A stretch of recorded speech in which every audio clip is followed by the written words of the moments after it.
আমরা international release আজকে করলাম।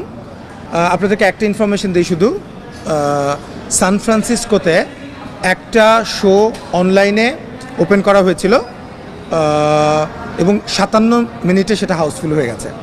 তো গাইস, আপনারা ঠিকই শুনছেন, বাংলা সিনেমা এবার বিদেশেও হাউসফুল হচ্ছে।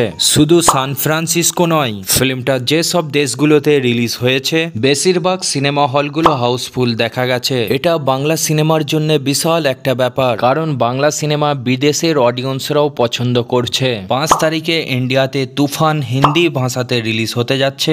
গাইস, আমার পিছনের ভিডিওগুলোতে একটু ভুল কালেকশন হয়েছে, ভুলের জন্য আপনাদের কাছে আমি সরি বলছি। বাট বাংলাদেশ থেকে ফিল্মটার টোটাল কালেকশন 29 কোটি রুপি, বিদেশ থেকে ফিল্মটার টোটাল কালেকশন 5 কোটি রুপি। আজকে 17 দিনে ফিল্মটা ওয়ার্ল্ড ওয়াইড 1 কোটি 5 লাখ রুপি কালেকশন করছে।